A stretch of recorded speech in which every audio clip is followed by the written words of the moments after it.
Good morning students, welcome to the Nilesh academy.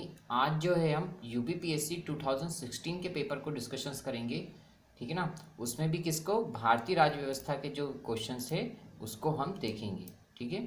तो question number 52 हमसे पूछा गया क्या है, आर्टिकल जो 249 के ए में के अंतर्गत जो पारित प्रस्ताव निम्नलिखित में से किससे अधिक समय के लिए प्रबद्ध नहीं रहेगा, ठीक है ना। ऑप्शन ए आपको दिया गया 1 महीने के लिए, बी दिया गया 3 माह के लिए, सी दिया गया है 6 माह के लिए, या डी दिया है 1 वर्ष के लिए। तो अनुच्छेद जो है 249 खंड ए के अंतर्गत क्या गया गया है कि 1 वर्ष तक यदि पारित प्रस्ताव नहीं है तो वो इससे अधिक समय के लिए प्रबद्ध नहीं रहेगा, ठीक है ना। तो वो आंसर क्या हो जाएगा, डी आंसर हो जाएगा। क्वेश्चन नंबर 53 आपसे क्या कह रहा है कि जो सरकारिया आयोग था, ठीक है ना, सरकारिया आयोग निम्नलिखित संबंधों में से किसकी समीक्षा हेतु स्थापित किया गया। किसकी बात कर रहे हैं, सरकारिया आयोग के बारे में। तो ए ऑप्शन आपको दिया गया प्रधानमंत्री तथा राष्ट्रपति के मध्य, बी ऑप्शन आपको दिया गया विधायिका तथा कार्यपालिका के मध्य, और सी ऑप्शन आपको दिया गया है केंद्र और राज्य के मध्य, और डी ऑप्शन आपको दिया गया है कार्यपालिका तथा न्यायपालिका के मध्य।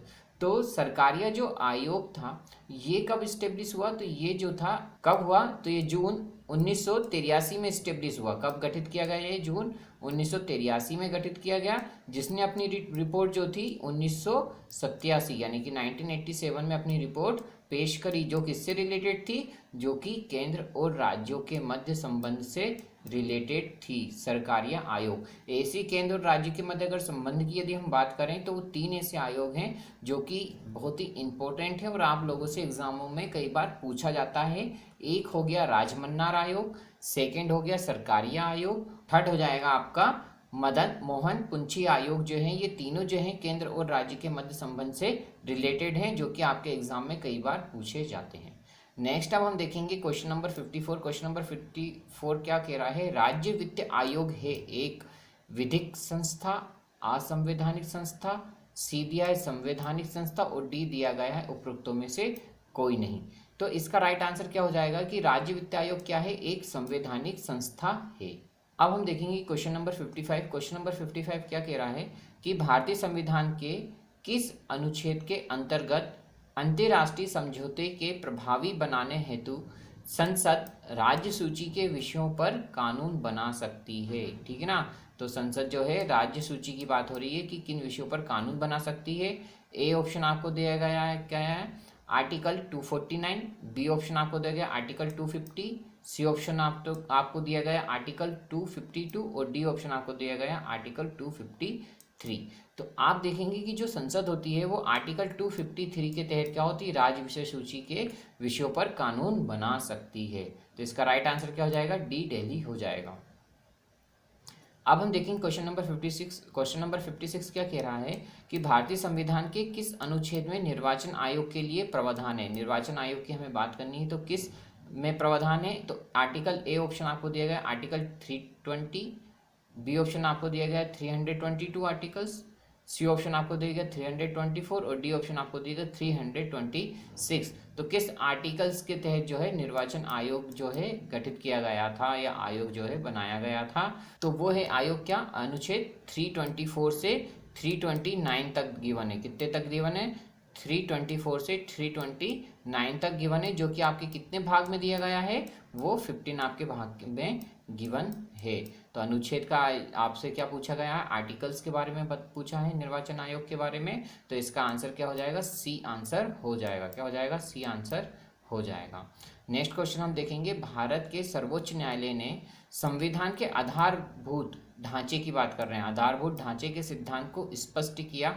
ए ऑप्शन आपको दिया गया है गोलकनाथवाद 1967 में, बी ऑप्शन आपको दिया गया सज्जन सिंह वाद 1965 में, सी ऑप्शन आपको दिया गया है सरकरी प्रसाद वाद में 1951 में, या डी केशवानंद भारती 1973 में। तो आप हमेशा देखेंगे कि केशवानंद भारती के मामले से आपसे हमेशा हर साल क्वेश्चन पूछा जा रहा है, जो कि क्या होगा, संविधान के आधारभूत ढांचे से रिलेटेड होता है, जो कि 1973 में इस्टेब्लिश वाद था, जो कि केशवानंद भारती वाद केरल के बीच था 1973 में। क्वेश्चन नंबर 58 हम देखेंगे कि निम्नलिखित में से कौन पंचायतों की संरचना के बाबत उपबंध करने को अधिकृत है। ठीक है ना। ए ऑप्शन आपको दिया गया राज्य का राज्यपाल, बी ऑप्शन आपको दिया गया राज्य का विधानमंडल, सी ऑप्शन आपको दिया गया भारत की संसद और डी ऑप्शन आपको दिया गया भारत का राष्ट्रपति। तो कौन जो है पंचायतों की संरचना के बाबत, तो इसका आंसर क्या हो जाएगा कि पंचायती राज की संरचना के बाबत उपबंध के बारे में बताना है तो वो कौन बताएगा, हमें राज्य का विधानमंडल बताएगा। कौन बताएगा, राज्य का विधानमंडल, जो कि क्या हो जाएगा, अनुच्छेद किसमें गिवन है, 243 में अनुच्छेद में गिवन है और भाग कितने में गिवन है, भाग 9 में गिवन है। कितने भाग में गिवन है, 9 में गिवन है। और अनुसूची किस में ऐड की गई है, तो ये 11वीं अनुसूची के तहत बताया गया है। ठीक है ना। नेक्स्ट क्वेश्चन हम देखेंगे 59 भी इससे रिलेटेड है कि संविधान के किस भाग में, ठीक है ना, संविधान के किस भाग में पंचायती राज व्यवस्था संबंधी प्रावधान दिए गए हैं। ए ऑप्शन आपको दिया गया है 9, बी ऑप्शन आपको दिया गया है 6, सी ऑप्शन आपको 3rd दिया गया है और 4th ऑप्शन दिया गया है 4th ए। तो जैसा कि मैंने आपको बताया कि पंचायती राज जो त्रिस्तरीय भाग किस में रिलेटेड है, तो भाग 9 से रिलेटेड है, अंतर्गत आते हैं। तो इसका राइट आंसर क्या हो जाएगा, ए, जो कि क्या हो जाएगा, 9 हो जाएगा। नेक्स्ट क्वेश्चन अब हम देखेंगे क्वेश्चन नंबर 60 पे कि पंचायती राज व्यवस्था अपनाई गई थी। ठीक है ना, पंचायती राज व्यवस्था अपनाई गई थी लोगों का राजनीतिक जागरूकता प्रदान करने हेतु। बी दिया गया है लोकतंत्र की शक्तियों के विकेंद्रीकरण के लिए। सी ऑप्शन आपको दिया गया है कृषकों को शिक्षित करने के लिए। डी ऑप्शन आपको क्या दिया गया है, उपरोक्तों में से कोई नहीं। तो इसका आप आंसर देखेंगे, पंचायती राज व्यवस्था की बात कर रहे हैं तो इसमें डी जो रहेगा वो आंसर नहीं होगा। सी जो रहेगा, कृषकों को शिक्षित करने के लिए भी पंचायती राज व्यवस्था लागू नहीं की गई थी और ना ही लोगों को क्या कर रहे थे, राजनीतिक जागरूकता प्रदान कर रहे थे। तो इसका राइट आंसर क्या हो जाएगा कि लोकतंत्र की जो शक्तियों को विकेंद्रीकरण के लिए लागू की गई थी। क्या की गई थी, लोकतंत्र की शक्तियों के विकेंद्रीकरण के लिए पंचायती राज व्यवस्था अपनाई गई थी। तो इसका राइट आंसर क्या हो जाएगा, बी हो जाएगा। नेक्स्ट अब हम क्वेश्चन देखेंगे क्वेश्चन नंबर 61 क्या कह रहा है, फिर से पंचायती राज व्यवस्था का शिल्पी बोला गया है। किसे बोला गया, पंचायती राज व्यवस्था का शिल्पी किसे कहा जाता है। तो पंचायती राज शिल्पी किसे कहेंगे, ए हो जाएगा नरेंद्र देव को, बी ऑप्शन हो जाएगा GV.K. राव को, सी ऑप्शन आपको दिया गया BR मेहता को और डी ऑप्शन आपका दिया है LM सिंघवी को। तो जैसा कि मैंने आपको बताया है पंचायती राज व्यवस्था क्या है, त्रिस्तरीय पंचायती राज व्यवस्था थी जिसके सभापति कौन थे, बलवंत राय मेहता थे, जो कि ऑप्शन किस में दिया गया है, सी दिया गया। और इन्हीं क्या बोला जाता है, पंचायती राज व्यवस्था का शिल्पी कहा जाता है। ठीक है ना, पंचायती राज व्यवस्था का जनक भी बोल दूं तो क्या हो जाएंगे, BR मेहता हो जाएंगे, वो मतलब बलवंत राय मेहता। नेक्स्ट अब हम क्वेश्चन देखेंगे क्वेश्चन नंबर 62। क्वेश्चन नंबर 62 क्या कह रहा है कि निम्नलिखित कथनों पर विचार करना है। ए दिया गया है क्या, संविधान के अनुच्छेद 32 को, ठीक है ना, डॉक्टर अंबेडकर ने इसकी आत्मा कहा है। तो क्या दिया गया है, आर आपको क्या दिया गया है, अनुच्छेद 32 के मौलिक अधिकारों के अतिक्रमण के विरुद्ध प्रभावी उपचार का प्रावधान करता है। तो इसका राइट आंसर क्या हो जाएगा, 62 के ऑप्शन अब हम देखेंगे। ऑप्शन अब हम देखेंगे कि ए तथा आर दोनों ही सही है और ए जो है का सही स्पष्टीकरण है आर है। ऑप्शन बी आपको दिया गया ए और आर दोनों सही है किंतु ए का सही स्पष्टीकरण आर नहीं है। सी ऑप्शन आपको दिया गया ए सही है किंतु आर गलत है। डी ऑप्शन आपको दिया गया है ए गलत है किंतु आर सही है। तो इसका राइट आंसर क्या हो जाएगा, वो हो जाएगा ए दोनों ही सही है तथा ए का सही स्पष्टीकरण आर है। अब हम देखेंगे क्वेश्चन नंबर 63। क्वेश्चन नंबर 63 क्या कह रहा है कि पंचायत चुनाव में अनुसूचित जातियों के लिए पदों का आरक्षण किस राज्य में लागू नहीं होगा। ए ऑप्शन आपको दिया गया उत्तर प्रदेश, बी आपको दिया गया असम, सी आपको दिया गया अरुणाचल प्रदेश और डी आपको दिया गया हरियाणा। तो देखिए आरक्षण की बात हो रही है तो अनुसूचित जातियों के बारे में बात हो रही है कि पदों के आरक्षण के लिए किस राज्य में लागू नहीं होगा। तो वो राज्य ही हमको फाइंड आउट करना है जिसमें अनुसूचित जातियां ही नहीं होती हैं। ठीक है, तो ऐसे इनडायरेक्टली ऐसा हमें स्टेट देखना है जिसमें अनुसूचित जातियां ही नहीं होती हैं, जिसकी वजह से उन्हें आरक्षण का प्रावधान नहीं मिलेगा, आरक्षण का लाभ नहीं मिलेगा। या मैं कह दूं क्योंकि जिस राज्य में रहेंगी उस राज्य में क्या होंगे, उन्हें आरक्षण प्रदान या आरक्षण देना ही होगा। तो अब क्या है कि कौन से ऐसे राज्य में जो है अनुसूचित जातियां नहीं होती हैं। तो ए उत्तर प्रदेश जो होगा वो गलत हो जाएगा। ठीक है, और हरियाणा जो रहेगा वो दोनों जो रहेंगे इसका आंसर गलत हो जाएंगे। अब बचेगा असम और अरुणाचल प्रदेश। तो असम में जो होते हैं अनुसूचित जातियां पाई जाती हैं, लेकिन अरुणाचल प्रदेश में अनुसूचित जातियां नहीं होती, जिसकी वजह से उन्हें आरक्षण जो होगा राज्य का लागू नहीं होगा। तो इसलिए आंसर क्या हो जाएगा, सी जो रहेगा वो आपका आंसर हो जाएगा।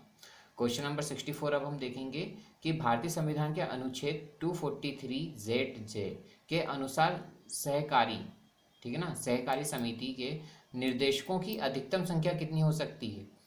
ए ऑप्शन आपको दिया गया 21, बी ऑप्शन आपको दिया गया 15, सी आपको दिया गया 11 और डी दिया गया है 7। तो सहकारिया समिति के निर्देशकों की अधिकतम संख्या कितनी होगी, तो वो होगी 21। कितनी हो जाएंगी, वो 21 हो जाएंगी। नेक्स्ट क्वेश्चन अब हम देखेंगे क्वेश्चन नंबर 65। क्वेश्चन नंबर 65 क्या कह रहा है कि भारत में एक नया राज्य सृजित करने वाले विधेयक को पारित होना अनिवार्य है। ठीक है, यदि मैं बोल दूं या आपसे ये क्वेश्चन पूछा है कि एक नए राज्य का गठन करना है तो वो कैसे पारित होगा या कैसे गठित होगा। ए ऑप्शन आपको दिया गया है संसद में साधारण बहुमत तथा कम से कम 2/3 राज्यों के अनुसमर्थन द्वारा। बी ऑप्शन आपको दिया है संसद के साधारण बहुमत द्वारा। सी ऑप्शन आपको दिया गया है संसद में 2/3 बहुमत या कम से कम 2/3 राज्यों के अनुसमर्थन द्वारा। और डी उपरोक्तों में से कोई नहीं। तो देखिए, संसद ही जो भी रहेगा वो कानून बनाएगी और संशोधित करेगी, ये आपको पता है। तो अब इसमें क्या होगा कि कोई भी जो रहेगा राज्य जो है हस्तक्षेप नहीं करेंगे किसी भी कानून को बनाने में या संशोधित करने में। तो इसमें इसी कारण से ए और जो सी रहेंगे वो कैंसिल हो जाएंगे, ठीक है ना। तो इसी कारण ए और सी जो रहेंगे ऑप्शन जो रहेंगे वो कैंसिल हो जाएंगे। और आंसर क्या बचेगा, सी और डी में से तो डी भी नहीं होगा, तो आंसर क्या रहेगा, केवल बी जो रहेगा संसद के साधारण बहुमत द्वारा ही जो रहेगा वो पारित होगा या राज्य का गठन किया जाएगा, सृजन किया। क्वेश्चन नंबर 66 क्या कह रहा है कि भारत में नागरिकों के मौलिक अधिकारों में संशोधन कौन कर सकता है। ए ऑप्शन आपको दिया है लोकसभा, बी आपको दिया है राज्यसभा, सी दिया है संसद और डी दिया है सर्वोच्च न्यायालय। तो आप लोगों को पता है कि कोई भी कानून बनाना है यदि भारत में या संशोधित करना है तो वो केवल किसके हाथ में होगा, वो केवल संसद के हाथ में ही होगा, ना ही लोकसभा होगा उसका आंसर, ना ही राज्यसभा, ना ही सर्वोच्च न्यायालय। तो कौन कानून संशोधित करेगा या नया कानून बनाएगा, तो वो केवल रहेगा संसद। तो मौलिक अधिकारों में कौन संशोधित कर सकता है, केवल संसद जो रहेगा वो ही संसद कर सकती हैं। नेक्स्ट अब हम क्वेश्चन देखेंगे क्वेश्चन नंबर 67। क्वेश्चन नंबर 67 क्या कह रहा है, भारतीय संविधान का कौन सा अनुच्छेद, ठीक है ना, भारत के विदेश नीति में संबंधित है, विदेश नीति से संबंधित है, ये हमें बताना है। अनुच्छेद आपको 380, बी ऑप्शन आपको दिएगा 312, सी ऑप्शन आपको दिया गया 50 और डी ऑप्शन आपको दिएगा 51।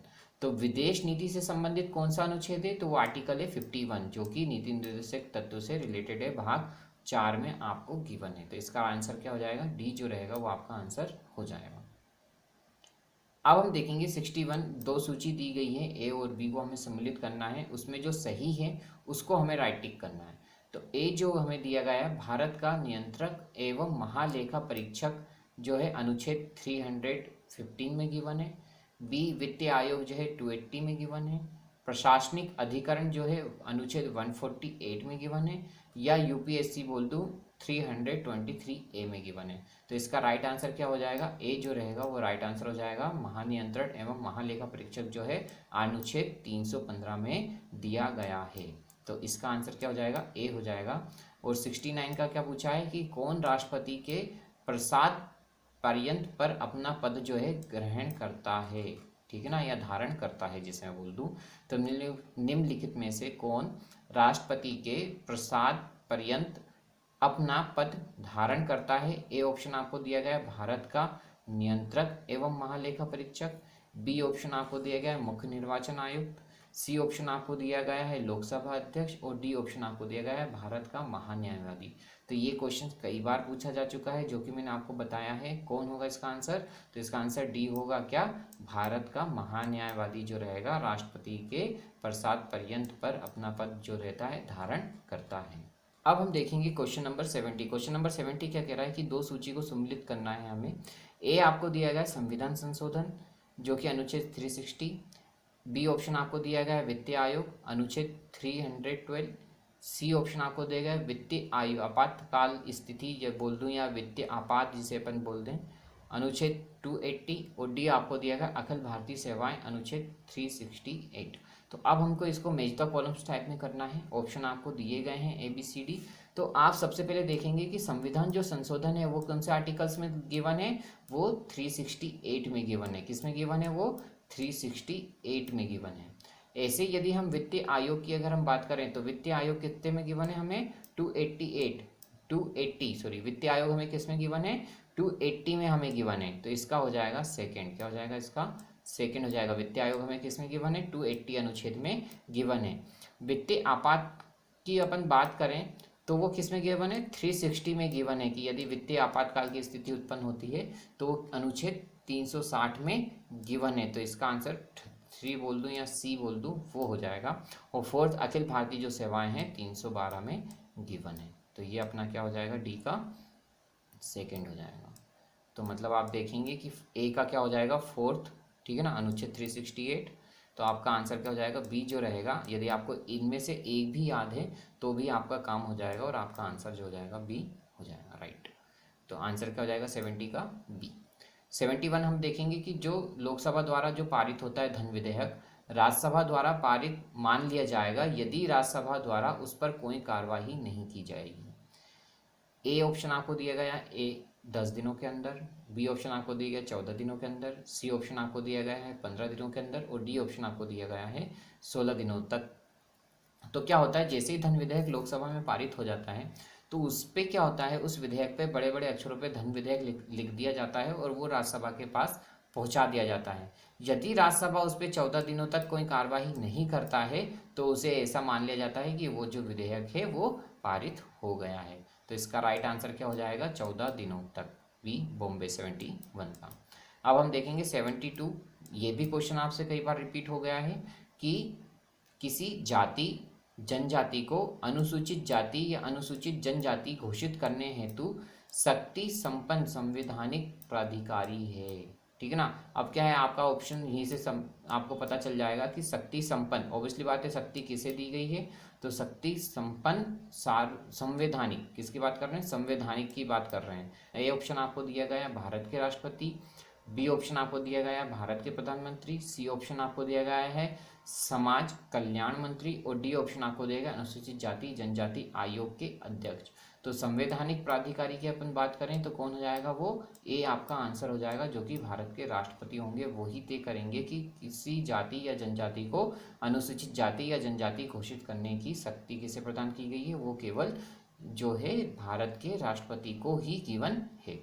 तो आपको ये मेरा वीडियो कैसा लगा, please like share comments and subscribe करना बिल्कुल ना भूलें और जुड़े रहें हमेशा नीलेश एकेडमी के साथ। Thank you so much.